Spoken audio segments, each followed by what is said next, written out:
శ్రీ గురుభ్యో నమః. శ్రీమాత్రే నమః.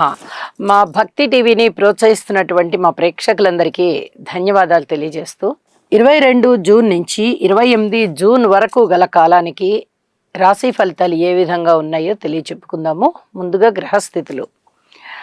మేషరాశిలో చంద్ర శుక్రులు, మిథున రాశిలో రవి గురు బుధులు, సింహరాశిలో కుజకేతువులు, అలాగే కుంభరాశిలో రాహువు, మీనరాశిలో శనిగారు.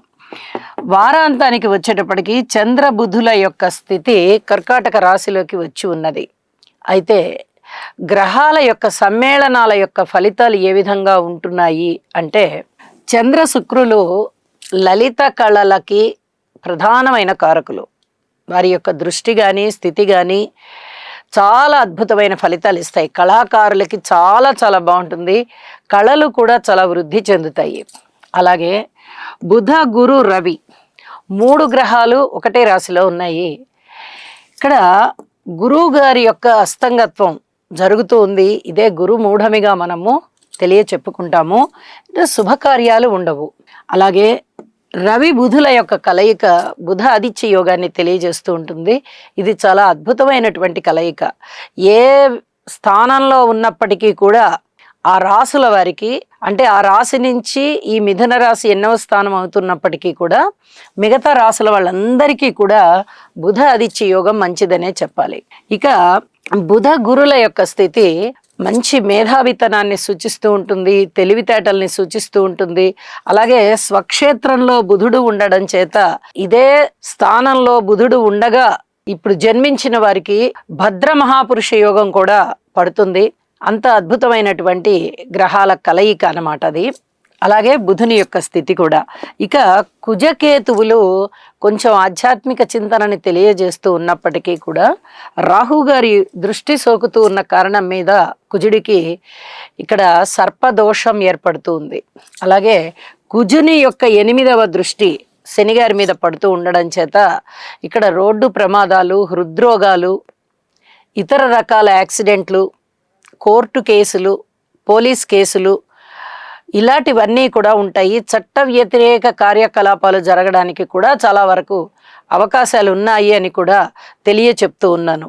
ఇక వారాంతంలోకి వెళ్ళేటప్పటికీ చంద్ర బుధుల యొక్క స్థితి చాలా చాలా ప్రశాంతమైన స్థితి. ఇది నిజానికి మైథలాజికల్గా చంద్రుని యొక్క కుమారుడు బుధుడు, వారిద్దరికీ సరిపోదు.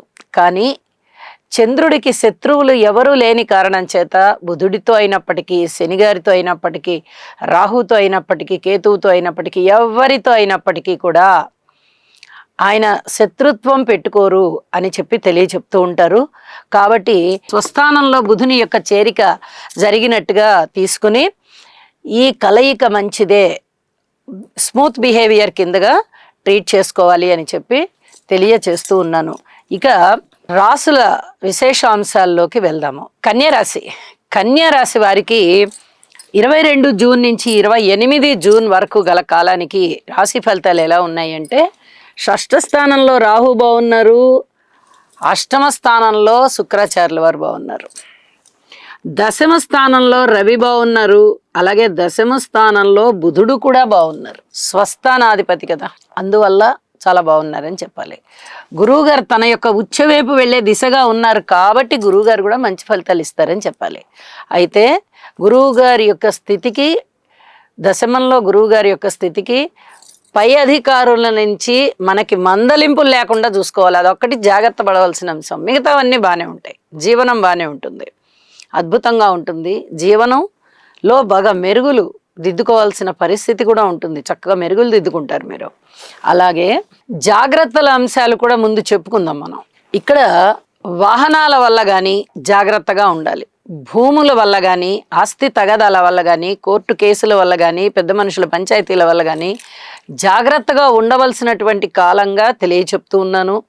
అలాగే ఈ పెద్ద మనుషుల పంచాయతీలు కానీ ఇవన్నీ కూడా మీరు ఎంత బాగా ఆలోచించాలన్నమాట. మనము ఒక పెద్దల యొక్క సలహా సంప్రదింపు తీసుకుందామా, ఒక గురువుల యొక్క సలహా సంప్రదింపు తీసుకుందామా, లేకపోతే తల్లిదండ్రుల యొక్క సలహా సంప్రదింపు తీసుకుందామా అని మీరు నిర్ణయం చేసుకుని ఎవరో ఒకళ్ళ నిర్ణయాన్ని ఆమోదించడానికి మీ మైండ్ని సరి చేసుకోవాలి. ఇక్కడ అది చెప్పదగ్గ సూచన. ఇక్కడ ఎవరిని నమ్మేటట్టుగా ఉండదు, ఎవరు ఏది చెప్పినా వినేటట్టుగా ఉండదు. మీకు అంతా ఒక నిమిషంలో వేరే వాళ్ళదే భారం అంటారు, ఒక నిమిషం లేదు లేదు నేనే అన్ని చూసుకున్నాను అంటారు. శని గారి దృష్టి సాక్షాత్తు రాశి మీద పడుతోంది. ఇది చాలా జాగ్రత్తగా ఉండవలసినటువంటి విషయం. ఒక పట్టాన ఎవరిని నమ్మే స్థితి ఉండదు, బాంధవ్యాలను చెడగొట్టుకునే స్థితి ఉంటుంది. అలాగే పబ్లిక్ రిలేషన్స్ అంతగా బాగుండని పరిస్థితి. రాజకీయ నాయకుల వల్ల కొంచెం బాగుంటుంది కానీ నమ్మడానికి ఇప్పుడు ఇక్కడ మనసు అంత అనుకూలంగా ఉండదు. ఇలాంటి పరిస్థితులన్నీ ఆటంకాన్ని కలగజేసే పరిస్థితులన్నీ ఉన్నాయి. కాబట్టి అధిక జాగ్రత్తలు తీసుకోండి, నెమ్మదిగానే ఉండండి, నిదానంగానే ఆలోచించండి. ఎవరి మీద మీ సమస్య భారం పెట్టేయద్దు. ధనానికి చాలా చాలా అనుకూలంగా ఉంది. మిత్రులు చాలా బాగున్నారు, శత్రువులు కూడా మీకు అనుకూలం అవుతారు. ఇన్నాళ్ళు శత్రుత్వం వహించి ఉన్నవారు లేదు లేదు మేము అప్పుడు తప్పుగా అర్థం చేసుకున్నాము, మీలో ఉన్న మంచితనం మాకు అర్థమైంది, మన ఇద్దరి మధ్య ఇంకా ఫ్రెండ్షిప్ ఉంటుంది అని అడుగుతారు. అలాంటి పరిస్థితి కనిపిస్తోంది. జాగ్రత్తగా ఉండవలసినటువంటి కాలం. పూర్తిగా ఇవాళకి ఇవాళే నమ్మేయగలరా?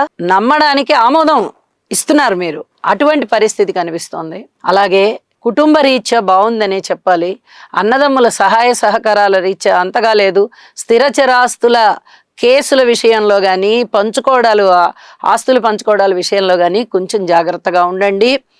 అలాగే మాతృవర్గ రీత్యా బాగుంది, సంతాన రీత్యా అనుకూలంగా లేదు, రుణాల రీత్యా చాలా చాలా బాగుంది. అలాగే భూముల రీత్యా అనుకూలంగా ఉంది, వ్యవసాయదారులకి అనుకూలంగా ఉంది, విద్యార్థులకి అనుకూలంగా ఉంది, స్త్రీలకి అనుకూలంగా ఉంది, కార్మికులు, కర్షకులు, నేత పనివారు, చేతి వృత్తుల వారు ఇత్యాది వారందరికీ కూడా కొంచెం అనుకూలంగా ఉంది అనే చెప్పాలి. ఉద్యోగ జీవితం చాలా చాలా బాగుంటుంది. ఉద్యోగంలో ఉన్నతి కూడా మీకు బాగా కనిపిస్తుంది. దూర ప్రాంత ప్రయాణాలు ఉన్నాయి. అదృష్టం మిమ్మల్ని వరించిందా ఉన్నట్టుగా ఉండి ధనప్రాప్తి కలుగుతుంది. ఇవన్నీ కూడా చాలా చాలా బాగున్నాయి. ఇక వారాంతానికి వెళ్ళేటప్పటికి లాభస్థానంలోకి చంద్రబుధులు వచ్చారు. చాలా అద్భుతమైన స్థితి. ఇక్కడ షష్టం యోగిస్తోంది, అష్టమం యోగిస్తోంది, అలాగే దశమం యోగిస్తోంది. ఏకాదశంలోకి చంద్రబుధులు వచ్చి యోగిస్తున్నారంటే మాటలైన విషయం కాదు. అది చాలా అద్భుతమైన గ్రహస్థితులు అనమాట. ఎంత అనుకూలత అంటే మీకు పేరు ప్రఖ్యాతులు వస్తాయి. అనారోగ్యం ఉన్నట్టయితే అనారోగ్యం సమసిపోతుంది. ఏదైనా వ్యాపారాలకి మీరు బ్రహ్మాండమైనటువంటి ప్రణాళికలు వేసుంటారు కదా, ఆ ప్రణాళికలన్నీ ఇప్పుడు అమల్లోకి వస్తాయి. మాట అనుకూలమవుతుంది. ఎవరైనా మీకు మాట ఇచ్చినా అది అనుకూలం, మీరు ఎవరికైనా మాట ఇచ్చినా అనుకూలం. దానికి తగినట్టుగా వృద్ధి జరుగుతుంది. ఇది చాలా చాలా చెప్పదగ్గ సూచనగా తెలియజేస్తున్నాను. అయితే కుజ, కేతు, శని, రాహు ఈ 4 గ్రహాలకి స్తోత్ర పారాయణాలు చేయడం మటుకు మానద్దు అని మరొకసారి గుర్తు చేస్తూ శుభం.